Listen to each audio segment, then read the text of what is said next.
BurbankLIFE.net. I'm Robert Vincent for BurbankLIFE.net, and I've got a surprise for you. We've got the brand new 2011 RA, that's Rescue Ambulance, here at Station 13. We're going to talk to the guys and see how it's equipped, on how it's different, and the newest addition to the fleet. I'm here with Captain Kenahan, and this is pretty amazing. Thanks for letting us have the first sneak peek. Tell me about this vehicle. Well, what we've got here is the latest addition to the Burbank Fire Department fleet. There's 3 of them. They're all like units, and this is what we refer to as our RA, which is our rescue ambulance. And what this will do is respond to EMS calls, emergency medical calls throughout the city. It will have 2 paramedics on board, and we handle advanced life support calls. It looks pretty beautiful and pretty meaty. I'm liking this exactly. What's happening? I heard that there's going to be something going on in Las Vegas. Yeah, Las Vegas, what's going on there is the big EMS convention, and we are working with Leader on the build for these ambulances. And it's quite an honor to be selected to have your vehicle go to any of these big conferences to be on display, and we've been selected, and it's going to represent Leader at the week-long conference in Vegas with our equipment here. So, Captain, this rig is pretty impressive on the outside. Anything new on the inside? Well, yeah, there's a lot of things new on the inside because the EMS division, as well as the fire service as a whole, is always evolving. It's always changing, and we're always trying to keep up and adapt to these changes. One of the changes right here is a small refrigerator, and people might joke, oh yeah, it's good to be for water and sodas, but I assure you that's not what it's for. It's for hypothermic IV treatment. It's a new county protocol that's coming down, and that's used to treat people that have been in full arrest. And what's the difference? Why would that be important? Well, I'm not a paramedic, but I believe it's to simulate, you know, how somebody comes out of a frozen lake or something like that. They're have a better chance and of survival, and I believe that's what the IV solutions being chilled are all about. So, well, that's pretty excellent. This is really, really impressive. And I know that now next week, this is going to be an ongoing project. It's going to take, what, 2 to 3 weeks to fully outfit it?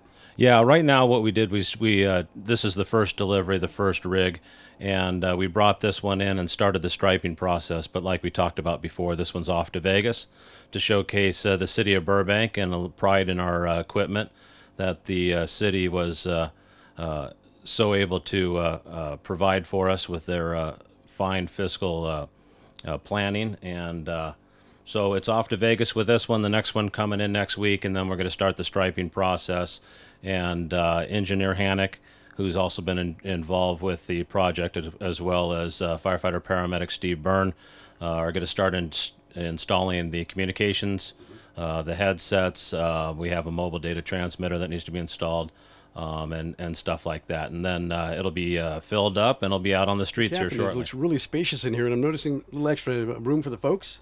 Yeah, what we've done is we've designed this to carry multiple patients.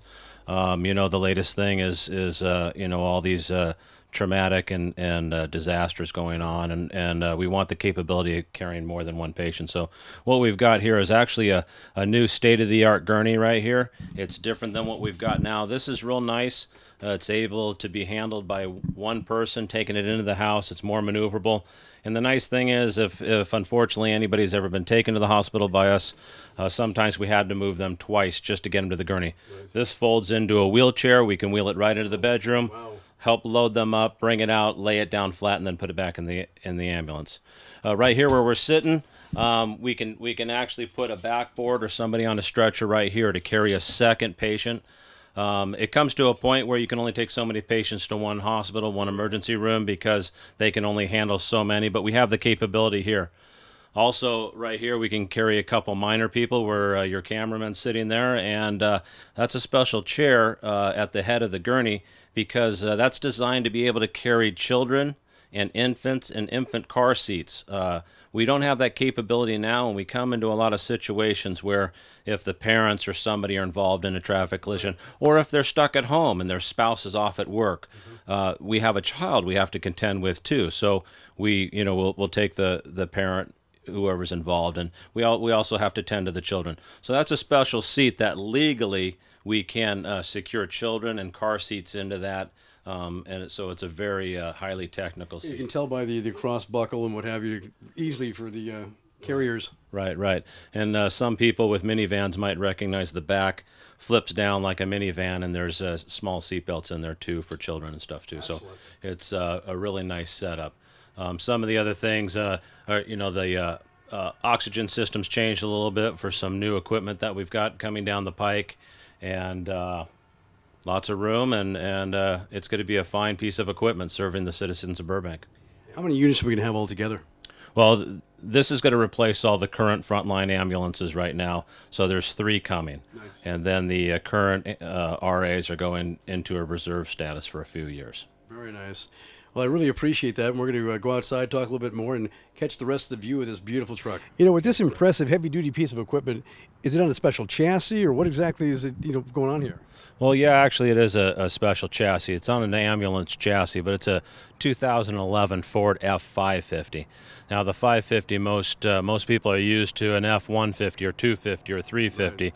And basically that refers to its carrying capacity, which is its GVW. Now, this one's a 550. It goes from a 350 to a 450 to a 550. And we came about that number and that weight rating because when you're speccing out a vehicle to be purchased, the manufacturer actually adds up, remember all those seats inside we talked about, they figure weight in each one of those seats, plus you have to have a carrying capacity to put all the goodies in it. Mm-hmm. So that's where we came up with 550 during the So what does 550 mean, though? Is it not pounds? It's well, that's just a reference to it's a 17,500 pound GVW chassis. Wow. So you can put that much weight on the chassis, and you know, proportionally to the front and the back. If you've got 2 paramedic or one inside, one driving, plus 5 folks in there, you've got almost 2,000 pounds of people. Yeah, yeah. So that all has to be figured into the works. Plus, you have to, like in this bin right here, we load a big oxygen cylinder in here. We've got some firefighters' turnouts and stuff and pry bars that's going to be in this bin. Yeah, what do you have back here? Back here, this bin is one of the most used bins on the apparatus. What we've got is usually store 3 backboards. These are called flats. These are a unique device we use quite a bit. They actually fold in half, so you're able to carry it in certain places and out of places easily if the gurney can't make it in there. So we always carry a couple of those. This is a really neat setup that we actually have on our current rigs, and we're continuing to carry. It's called a stair chair. What it does, it looks like a little robot with tracks down the back that we can load somebody up on it and wheel them down the big flight of stairs or several flight of stairs without hurting our backs as much. And it goes down on the little, almost like tractor tracks. Wow. So that's a real nice deal. And there's going to be, once this is outfitted, these are all going to be full of different supplies and pieces of equipment that we'll use every day in the field. Well, so far, very, very impressed. I know upcoming, you know, following through, we're going to have Engineer Hannick tell us exactly what's going to be going on with the inside, with the communications and such. Yeah, we are, when this goes off to Vegas, the next one's coming back, and that's when Engineer Hannick's going to take over and do his magic with all the communications and all the radios and our mobile data transmitter and all the other goodies that the electronic wizard's going to take care of.